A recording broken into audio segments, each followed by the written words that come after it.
I'm gonna teach you when you should increase the weight on the freaking bar, and we're gonna start right now.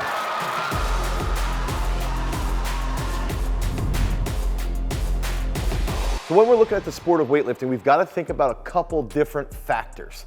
First, the goal of weightlifting is to lift the largest amount of weight. So people have this in their head that this is actually the goal of the sport. And so then in turn, they just want to continuously add a ton of weight. They get a little bit aggressive, and then things happen where they might get injured. They might have precarious positions that they're in that lead to injury. They might end up developing poor technical patterns, and this leads to just a plethora of problems that end up holding them back in the sport. Now, on the other side in weightlifting, we'll have other individuals who tend to be very, very cautious. They want to have that perfect technique before they ever put any weight on the bar. They're spending hours upon hours upon hours just snatching a dowel rod with a power elastic band that you can pick up at garagestrength.com just to improve their technique. So we have these two opposing factors. So that brings me into some of the key factors that we have to think through when we're trying to determine when should we add weight to the bar. So now we have to go into some of the physiological aspects around how we're actually going to get stronger. And I believe the standard is there's 3 specific ways that we can get stronger, okay, that we can lead to strength and hypertrophy gains. I also think there's probably a 4th way that very few people talk about, including sports scientists. So the first aspect is, for us to get stronger, we have to have mechanical tension. When we have mechanical tension or mechanical load, our body observes that, and then our body in turn creates a defense mechanism to get stronger. The second factor is there might be some metabolic stress, okay? So this could be something like we're doing high intensity interval training, or even to a point we're doing high reps of back squat, something like that.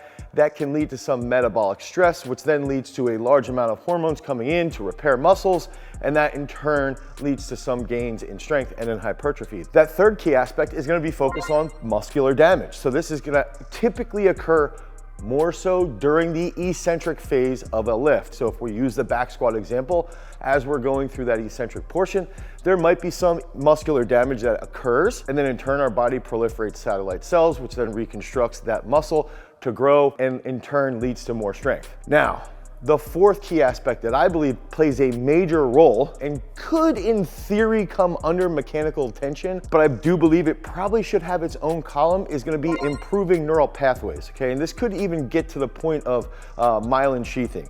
So if we can focus on technique, or if we can focus on relative strength, in this case, neural pathways are going to play a major role in improving our technique and thus getting stronger. So bear with me, those 4 key aspects, along with when should we add weight or when should we not add weight, are really going to be the foundation on how we can actually lift the most amount of weight in the sport of weightlifting. So what does that entail? If we look at technique is going to be more focused on the neural pathways. Okay, that's that 4th aspect. And I think that's a really, really important aspect. The second one would be strength in regards to the actual lift. So if we're snatching or cleaning or doing the variations, the Olympic weightlifting derivatives, that second aspect is going to be strength specific to those movement patterns. Third one, that's going to be absolute strength. This is going to be when we're typically using more mechanical tension. 4th, this is bodybuilding. So structural bodybuilding movements, this is when we're going to see some muscular damage and potentially some metabolic stress if we're doing really high reps. So that's when we're going to see those different aspects being triggered for adaptations to get us stronger. So the next aspect is that phases will determine that global aspect, okay, based off of when our next competition is going to be. And then the exercises will in turn determine what we have to focus on. Is it load? Is it technique? Is it somewhere in the middle potentially? And that's how we can then build out and then understand, based off those specific phases, how heavy should we be lifting? So the big aspect here is that first in a phase, we have to identify goals. So if I'm looking at parabolic periodization, our exposure phase, our comprehension phase, that's when we need to focus on technique. Okay, we need to be as dialed in with technique as possible. So what that means then is that we want to do something like 6 triples, or maybe it's 4 sets of 3 and then 2 sets of 5 potentially. Lots of reps focused on precise movement, with minimal increase on the bar. As we're getting closer with those technical coordination movements, as we're getting into, let's say, the ascension phase or the summit phase, where we need to start going a little bit heavier and we're only 8 to 12 weeks out from our competition, we've got to start putting more weight on the bar. So what ends up happening is that those periods, we've developed sound technique in the first 2 phases, and the next 2 phases, that's when we can start getting a little bit more aggressive. And let's say that if we're somebody who weighs over 81 kilos, we can add 5 to 10 kilos per lift if we're very, very successful. And then you'll get to a point where you're only adding 2 kilos, or maybe you're adding 3 kilos, something along those lines, and you can just get more precise as you get closer to that top end. As far as the absolute strength aspect, I believe that in the first 2 phases, you can do things like 5 sets of 5 and really build a freaking strong foundation of strength. And even during those early phases, you can be a little bit more aggressive with the absolute strength movements like squats and pulls. As we're getting into the ascension phase and the summit phase, one key aspect here is that I really like to be a little bit more stable with the absolute strength movements. So what we can do is do like 4 doubles or 5 doubles at all of the same weight. I don't want to see a ton of increase on load in those specific lifts, because the priority is to increase the load on the technical coordination movements, on the snatch and on the cleans. We need to be a little bit more dialed in on just hitting the same reps over and over and over, so that our body's not as confused when it's trying to make the adaptations to the heavier load that's then being put on the snatch or the clean and jerk. And then that's essentially gonna bring us to that challenge of how much weight should we be adding. And I think a really good rule of thumb is for men, you look at the 81K weight class, and then you look at if you're above 81K or if you're below 81K.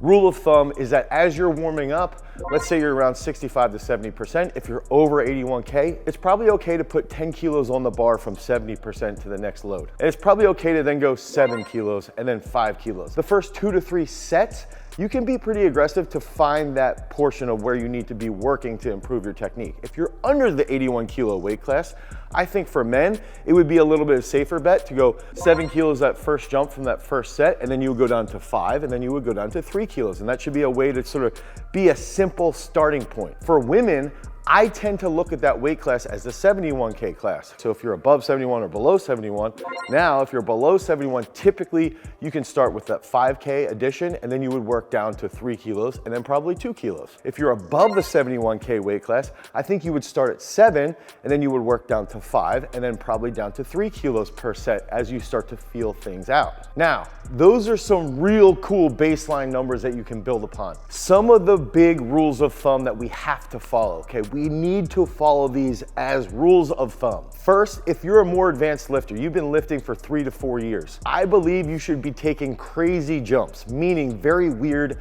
unconventional jumps. Because what ends up happening is that as you're peaking, part of weightlifting is that you have to be ready in a meet to sit for a long period of time. You also have to be ready to go, go, go. You also might have to be ready to take a weight, go in the back, sit for a long period of time, take a lighter weight, go back out, and then hit another big weight. Haley Reichert did this at the 2022 World Championships, where she had to take a lift and then sit for over 15 minutes before she took that 110 kilo clean and jerk to be a world bronze medalist. But we prepared with things along these lines. So the more advanced you are, you can take bigger jumps or smaller jumps. You can take jumps with short rest periods, and you can take jumps with long rest periods. And it needs to be specified in those specific days on what you're gonna be focusing on, so that you're prepared for any situation in those high level meets. Now, if you're struggling with some type of technique and you're a younger lifter or even an advanced lifter, one of the best ways to really establish your technique is, instead of adding load to the bar, just do the same weight over and over and over and over again. So the more that you hit those same weight movements, the more dialed in you get with that feeling. If we're constantly adding weight, the feeling can change a little bit, right? So the main focus here is that if we see there's some technical issues, just hit the same lift over and over and over again. And again, you should have this specified in specific days. Okay, that's what we do inside of peak strength in our weightlifting, is that you can see baseline competitive, maximal competitive, technical strength, okay? So now you're looking at these specific days, and those specific days will help you based off of what your technical issue is. So peak strength lays this out for you guys, so that now you have to hit this weight repetitively based off this being a technique day, Or on another day, we're gonna ramp this up a little bit more because it's a maximal competitive session of training. So those are things that we do inside of peak strength that makes it very easy for you to understand when to add weight. Peak strength is entirely built around how we should be adding weight based off of technique and based off of strength. So if you need help with that, head over to peakstrength.app, the Google Play Store or the Apple iOS Store, and you can download Peak Strength today for weightlifting, and it will figure out when to add weight for you. So another big factor is that if we're using those absolute strength movements like squats and pulls, and we wanna make sure we're continuously getting stronger, but our technique is really, really struggling, we can push our strength, okay, so our general strength, in the squat or in the pull, and at the same time, in that specific session prior or in the next day, just continuously hit the same weights over and over again on the weightlifting derivatives. Meanwhile, we're getting stronger because we're getting muscular damage or we're getting more mechanical tension from pushing the squats, the front squats, the snatch pulls, the clean pulls, the snatch pulls to targets, okay? So think about that. Okay, so a big question is then, what if we have a specific miss? Now, I'm gonna show you inside of peak strength is that if we're doing 3 reps, so let's say we're doing 3 specific reps, 6 triples, this is going to be on a baseline competitive day. What happens is that I can actually log this and I can put on my bar, all right, on our how hard was that bar, I missed the rep. So if I miss the rep, what happens? Red light comes up, we should probably take another attempt. And when we miss a lift, a lot of people will put a kilo on.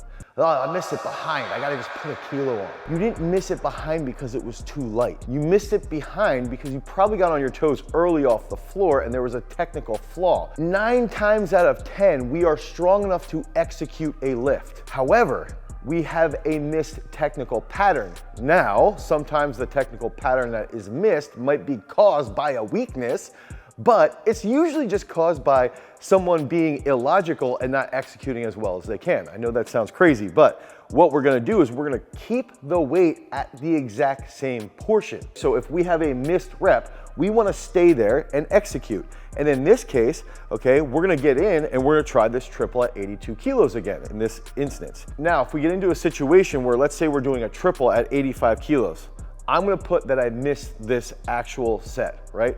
So I didn't get all 3 reps. I should not add weight. A lot of people will say, oh, well, I missed this behind, I'm gonna put another kilo on. Usually you're missing lifts, not because you're not strong enough, but because you're not in good technical positions. Yes, sometimes strength will help you hold those technical positions, but usually it's just an illogical execution of technique that leads to poor positioning that then leads to a missed lift. So we want to stay there and execute that again. So if I'm gonna stay at 85 kilos, I'm gonna try to hit this triple, and what ends up happening is if I miss it again, okay, if I miss it again, now I should be dropping down. And if you notice inside of peak strength, we have you drop down 10 kilos, okay? So we're gonna drop 10 kilos to try and just reignite that technical movement pattern. Now let's say that we hit this 75 kilos, okay? We missed 2 triples at 85, but then we hit the 75.